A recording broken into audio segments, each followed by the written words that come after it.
आपकी सरकार को सत्ता में आए 8 साल हुए हैं। इन 8 साल में प्रशासन की सबसे बड़ी उपलब्धियां क्या हैं? मेरा ये मानना है कि किसी भी सरकार के लिए, लोकतंत्र में किसी भी सरकार के लिए सबसे बड़ी उपलब्धि जनता जनार्दन की संतुष्टि होनी चाहिए। और मैं इस बात को कह सकता हूँ कि पिछले 8 वर्ष में हमारी सरकार ने प्रधानमंत्री मोदी जी के प्रेरणादायी मार्गदर्शन में, उनके विजनरी नेतृत्व में उत्तर प्रदेश के समग्र विकास के लिए जो भी रूपरेखा तैयार की थी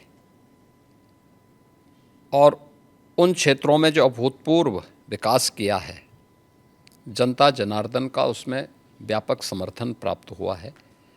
और जनता जनार्दन की सफलता के समर्थन को मैं सरकार की उपलब्धि मानता हूँ। किसी भी क्षेत्र में आप देखेंगे, वह एग्रीकल्चर का हो, युवाओं से संबंधित हो,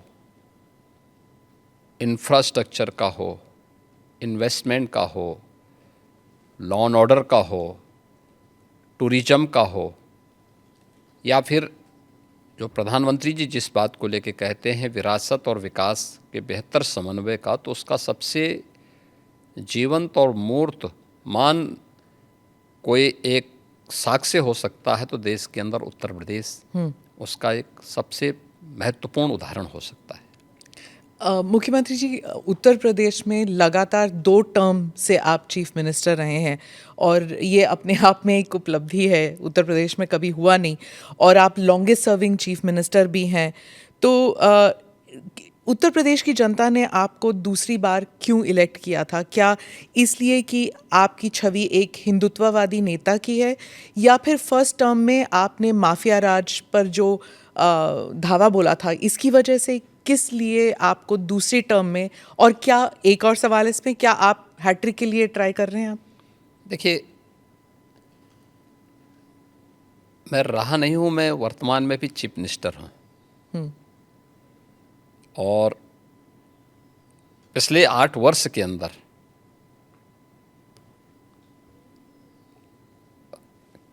अपनी पार्टी के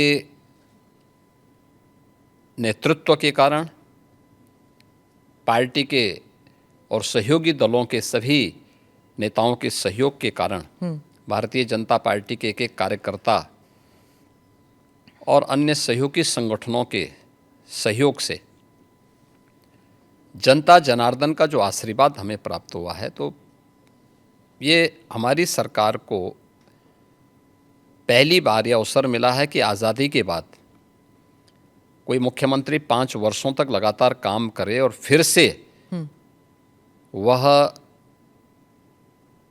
2/3 मेजॉरिटी के साथ गवर्नमेंट बना ले। ये फर्स्ट टाइम हुआ था और यह भी उपलब्धि हमारे साथ जुड़ी थी।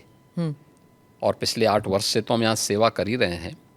तो सेवा, सुरक्षा और सुशासन का जो मॉडल हमारी पार्टी का था, उसको प्रभावी ढंग से उत्तर प्रदेश में लागू करने के कारण आज जनता जनार्दन का व्यापक आशीर्वाद भारतीय जनता पार्टी के साथ में है, हमारे साथ में है। और लोकतंत्र में जनता जनार्दन का आशीर्वाद जिसके साथ में होगा वह सरकार में आएगा। तो ये ट्रिपल एस, तो ट्रिपल टाइम सरकार, तो ट्रिपल एस तो उसी का उदाहरण है। तो फिर तीसरी बार के लिए भी आप कोशिश करेंगे? मैं कोशिश नहीं करूंगा, हमारी पार्टी कोशिश करेगी। पर चीफ मिनिस्टर तो आप ही बनेंगे ना? नहीं, मैं क्यों बन सकता हूँ? भारतीय जनता पार्टी का कोई भी कार्यकर्ता बन सकता है। अच्छा, क्योंकि ऐसी अटकलें लगाई जा रही थी, क्योंकि आपने कहा था कि जब आप पहले टर्म में आपको कुछ अफसर ने कहा था कि आप अयोध्या मत जाइए, विवाद हो सकता है, और आपने कहा कि अगर सत्ता चली भी जाए तो कोई बात नहीं। अब आपने ये 2-3 बार ही कहा कि सत्ता चली जाएगी, त्याग देंगे। जब ऐसी बातें होती है तो फिर अटकलें लगाई जाती है कि शायद योगी जी दिल्ली की तरफ देख रहे हैं, या फिर दिल्ली से न्योता आया है। देखिए, ये उदाहरण उन प्रसंगों को लेकर के होते हैं जहाँ पे विरासत को आगे बढ़ाने का एक जज्बा सामने आता है। 2017 के पहले अयोध्या की क्या स्थिति थी, हर एक व्यक्ति जानता था। एक जद्दोजहद के साथ जब हम लोग उस समय अयोध्या की यात्रा करते थे तो बहुत सारे बैरियर हुआ करते थे, बुनियादी सुविधाओं का अभाव था और अयोध्या अपनी पहचान के लिए मोहताज थी। 2017 में भारतीय जनता पार्टी की डबल इंजन की सरकार उत्तर प्रदेश में बनी और उत्तर प्रदेश में सरकार बनने के बाद उन चुनौतियों से भी हमें का भी सामना करना था जो आज़ादी के बाद से लगातार जिन भावनाओं को दबाया गया था वहाँ पे। साथ साथ अयोध्या का समग्र विकास भी करना था, लेकिन अयोध्या को उसकी पहचान भी देनी थी। और उसी में एक बड़ा तबका ऐसा था जो ये मानता था कि हमें इस प्रकार के मुद्दों को नहीं टच करना चाहिए क्योंकि ये विवाद हो सकता है। देखिए, आप सत्ता में रहेंगे तो आपके लिए अनुकूल वातावरण भी होगा, प्रतिकूल भी होगा। अनुकूल और प्रतिकूल के बीच में समन्वय बना करके जब हम आगे बढ़ते हैं तो ही कुछ परिणाम दे पाएंगे। और अयोध्या के साथ भी यही हुआ। हमने कहा भी ठीक है, विरोध होता है तो होने दीजिए, देखेंगे। अयोध्या जाएंगे, कोई एक कार्यक्रम का शुभारंभ करेंगे जो अयोध्या की पहचान बन सके। दीपावली तो अयोध्या से जुड़ी हुई थी, दीपोत्सव, और दीपावली के आयोजन को एकदम विस्मृत सा कर दिया गया था अयोध्या में ही। तो हमने दीपोत्सव के आयोजन के साथ फिर उसकी पहचान को वहाँ दिलाई।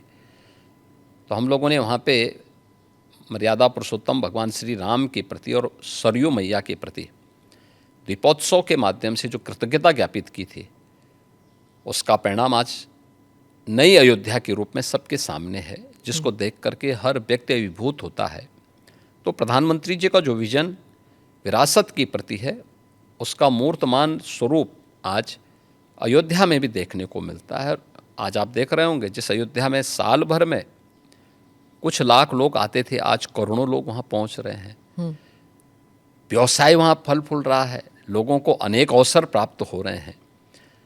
तो हम लोग अपनी सत्ता की चिंता करें और अपनी विरासत को विस्मृत कर लें, तो मुझे लगता है कि ये हम न्याय नहीं कर पा रहे हैं, अपने साथ भी, अपने समाज के साथ भी और अपने देश के साथ भी। योगी जी, आपने डबल इंजन सरकार का जिक्र किया। अखिलेश जी कहते हैं डबल इंजन क्या, अब तो इंजन एक दूसरे को नमस्ते तक नहीं करती। हाँ, देखिए, ये उनके संस्कार थे। हमारे यहाँ हम विरासत को सम्मान दे करके अपनी वर्तमान लीडरशिप को भी सम्मान करते हैं और अपने पूर्वजों के प्रति भी सम्मान का भाव रखते हैं। लेकिन जिनके आदर्श औरंगजेब हों तो उनका आचरण भी उसी प्रकार का जरूर होगा, और लोगों ने देखा भी अपनी आंखों से। आप क्यों कहते हैं कि उनका औरंगजेब उनके लिए आदर्श हैं? क्योंकि वो औरंगजेब को महिमा मंडित कर रहे हैं। वे सब लोग उस कैटेगरी में खड़े हो चुके हैं। उनके नेताओं ने मुंबई से लेकर के लखनऊ तक, ये सभी लोग तो महिमा मंडन करने वाले लोग हैं। तो जिनका जैसा आदर्श होगा तो वैसे ही उनका स्वयं का चरित्र भी होगा। यही तो हमारी संस्कृति भी कहती है, शिवो भूत्वा शिवम यजेत। तो जो जिसकी पूजा करेगा उस जैसा ही बनता है। हम राम को आदर्श मानते हैं, कृष्ण को आदर्श मानते हैं, शिव को आदर्श मानते हैं, उनकी पूजा करते हैं, तो स्वाभाविक रूप से उनके अच्छे गुण भी हमारे अंदर उनकी कृपा से समाहित होते हैं। जो औरंगजेब को, बाबर को अपना आदर्श मानता होगा तो उन जैसे गुण भी उनके अंदर देखने को मिलेंगे, और ये आचरण लोगों ने अपनी आंखों से देखा भी है और आगे भी देखेंगे। वो कहते हैं आपको हिस्ट्री के बारे में कुछ पता नहीं है। राणा संगा के बारे में उन्होंने कहा कि वो थे जिन्होंने बाबर को न्योता दिया था। आप जानते नहीं हैं अपनी विरासत के बारे में। हिस्ट्री ये लोग जानते हैं, हिस्ट्री यही लोग जानते हैं जो जिन्ना को महिमामंडित करते हैं। हमें याद है इसी उत्तर प्रदेश में हम लोग लौह पुरुष सरदार वल्लभ भाई पटेल की unity, run of for unity के कार्यक्रम के साथ जुड़ रहे थे। हमने पूरे प्रदेशवासियों को इसके लिए आमंत्रित किया था। सरकार भी थी, भारतीय जनता पार्टी भी थी, सभी दलों को हमने आमंत्रित किया था। एक तरफ सरदार वल्लभ भाई पटेल जो भारत की एकता के आदर्श हैं, भारत की एकात्मता के शिल्पी हैं, हम उनके प्रति श्रद्धा का भाव व्यक्त कर रहे थे और ये लोग जिन्ना को महिमामंडन कर रहे थे। तो ये वही कैटेगरी है, ये वही ब्रीड है जो बाबर से लेकर के औरंगजेब तक और जिन्ना तक को महिमामंडन करते हैं। तो देश के प्रति इनके भाव क्या होंगे, भारत की विरासत के प्रति इनके भाव क्या होंगे, भारत के महापुरुषों के प्रति क्या इनके भाव क्या होंगे, ये अंदाज़ा इसी से लगाया जा सकता है। और ये लोग अवसरवादी भी हैं, इनको पलटी मारने में कोई देर नहीं लगेगी। भाई आज कर रहे हैं तो कहीं वोट लेना होगा, तो उनके कुछ नेताओं ने बयान देने शुरू किए हैं कि अब जो लॉस हो रहा है और जो कटघरे में खड़े हुए हैं, ठीक है, तो उसके बारे में इन्होंने कहना शुरू कर दिया, नहीं साहब ये तो जो है उन्होंने गलत बोला है, और ये तो राष्ट्रीय महापुरुष थे, राष्ट्र नायक थे। राणा सांगा के इतिहास को अगर इन्होंने पढ़ा होता, वो महान योद्धा जिसके शरीर के घाव इस बात को बताते थे कि इन्होंने भारत की धर्म और संस्कृति को बचाने के लिए उस समय किस प्रकार के पराक्रम का परिचय दिया था। ये महाराणा प्रताप, महाराणा सांगा, छत्रपति शिवाजी महाराज और गुरु गोविंद सिंह के बारे में ये लोग बताएंगे? इतिहास के बारे में लोग क्या जानते हैं? जो औरंगजेब और बाबर की पूजा करते हों, जो जिन्ना को अपना आदर्श मानते हों, इन लोगों से इसकी उम्मीद नहीं की जा सकती है।